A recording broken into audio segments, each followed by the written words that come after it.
Howdy y'all, this video is a bit of a sequel to my Doctor Who The Daleks In Color is a Mess review. I'm just going to go over some stuff that I wanted to include in that video, but I didn't really know how to fit it in there. A lot of stuff in this video gets very nitpicky, just gonna have to bear with me on some of the minor issues I get worked up about. Mainly in this video, I just kinda want to talk about the Blu-ray case itself. First of all, this Blu-ray cover is just baffling to me. It's honestly just as much of a mess as the product it's holding. It's one of the laziest case designs I've ever seen. Okay, that may seem like a bit of an exaggeration, and yeah, I guess it is in a way. The Doctor and his companions look alright on it, with Hartnell controlling the TARDIS and Ian, Barbara, and Susan watching on from a distance. That's fine, no problem there. But then there's the Daleks. Did they just run out of time at the very last second? Let's start with the one in the back, because it is the least egregious. How lame is it that the Dalek has its back turned on the others? Obviously this is photoshopped in, so I don't see why you couldn't choose from any of the front-facing poses from the Daleks in the re-edit. Okay, now let's move on to the far worser of the two. How was this approved? Okay, for start, the pose is better than the other, and that's the only positive thing I have to say about it. But like, it's out of focus. This is the foreground element of the Blu-ray case, and you couldn't have been asked to get it in focus? I guess you could make the argument that it's this way so your eye is drawn to the crew first, but that's a weak excuse. It looks shoddy at best. But somehow even worse than that is this. Yes, they cut off the Dalek's plunger when they photoshopped this on the cover. This isn't just some minor thing either, it's the arm. It's very noticeably missing. It makes the cover look straight up unfinished, like it's a work in progress at best. And stepping aside for a moment on something more minor, this cover is just straight up inaccurate to the story. Never is there ever a moment in which the Daleks were inside the TARDIS. I know it's not meant to be literal, but what if on the off chance someone bought this Blu-ray to see this scene take place? Well, yeah, to be fair, that is pretty unlikely. Even if somebody was unfamiliar with the story, anyone would be able to tell that the Daleks were just photoshopped in here. Also, what's up with the crew's utter indifference? The Daleks are now aboard the TARDIS and they're not even looking at them. Actually, now that I noticed it, the Daleks aren't looking at them either. This one is staring off into space and this one here is literally looking at nothing. Lord, with how this cover is designed, it makes it look like the Daleks are just two more companions to the Doctor rolling about on the ship as he takes them to their next destination. Honestly, I don't mind the concept of this cover, but would it have really been that hard for them to find two Dalek poses that fit into the scene better? I mean, it really feels like they just picked the two closest Dalek pictures nearby and dropped them right in there. Well, actually, that's exactly what happened.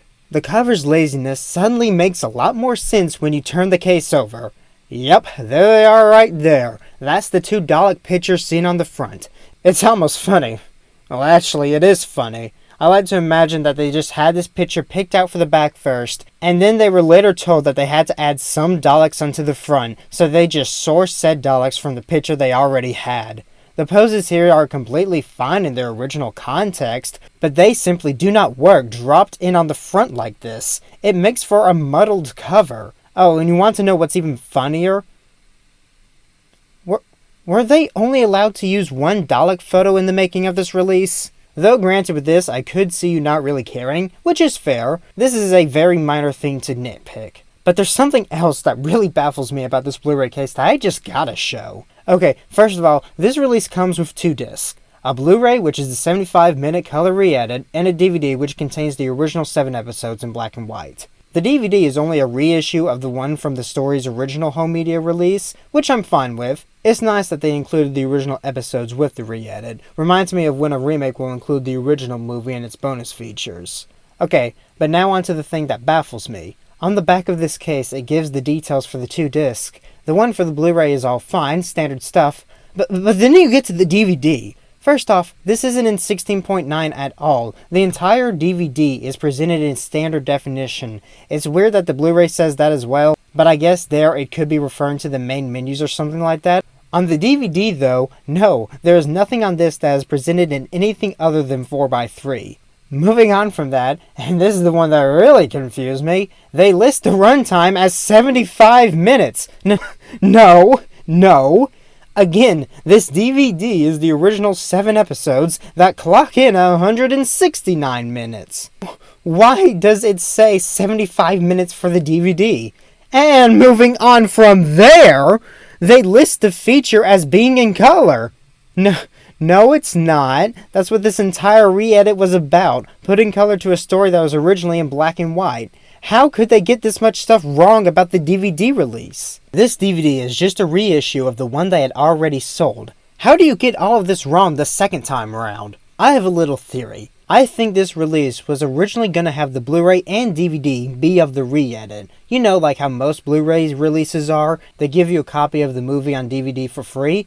I think that's what they were going to do here, and they designed the case accordingly. Then last minute, they decided to make the DVD the original episodes instead, sort of mimicking what they did for their Blu-ray release of An Adventure Through Time and Space. So they quickly add on the DVD instead, but they either didn't remember or they didn't bother to change the box to match. So now you have information on the back that is just straight up incorrect. How rushed was this release? Did the people making it literally only have a day to get the Blu-ray together? It feels like it. Between this photo of the Dalek being used no less than 3 times, this picture being used twice, and incorrect information, this thing really feels like it was slapped together at the last minute. I think I made it very clear that I do not like the Daleks in Color, but even it deserves a better release than this. Okay, stepping away from the cover, I want to go over some of the stuff on the inside of the release again. I've already gone over the re-edit, but I do want to talk about this making of documentary a little more. I touched on it briefly in my main video, but there are a few more things I want to mention. First off, it's really funny how Russell T Davies massively underplays how prominent the new music is.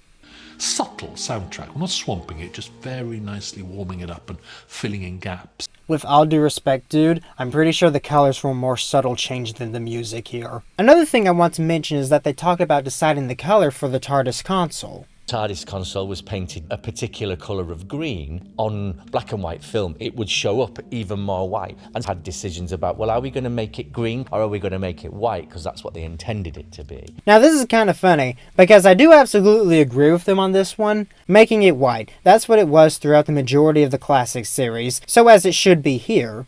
Even though realistically it was green in real life. Besides, it's not like the console was ever shown off in color.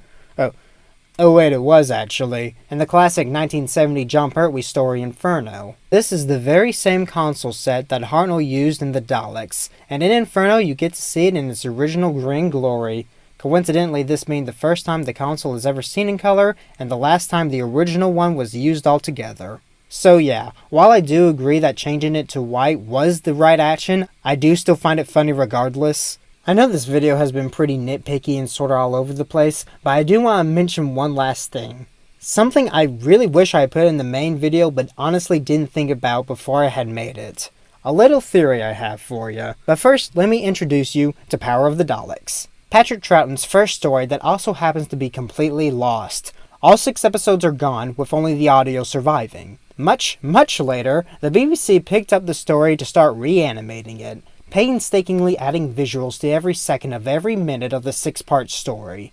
But here's the thing, the story's 50-year anniversary was coming up, so the higher-ups pushed the team to push out the animation in time to broadcast on the anniversary. The result? The animation is literally unfinished. And when I say unfinished, I don't mean it looks a little rough around the edges, I mean they later reanimated the entire thing a second time because of how poor the first attempt was. All just because the higher-ups wanted the reanimation to air right on the anniversary, meaning the final product was harmed as a result. Coincidentally, the Daleks in Color aired on November the 23rd, 2023, the 60th year anniversary of Doctor Who.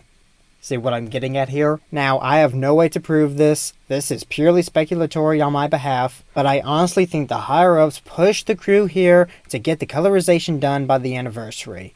There is a precedent for it after all, one that just makes a lot of sense, like the reason the re-edit is so short is because they literally didn't have time to colorize any more footage. The final product here feels like it's rushing through scenes at points. Wouldn't it make a lot of sense if that was because they were quite literally being rushed behind the scenes as well? Granted, again, only speculating here, though unless something or someone proves me wrong, I'm definitely gonna believe my little theory to be true. Alright, that's everything I got for y'all today. feel free to smash the like and subscribe button down there. Goodbye, y'all.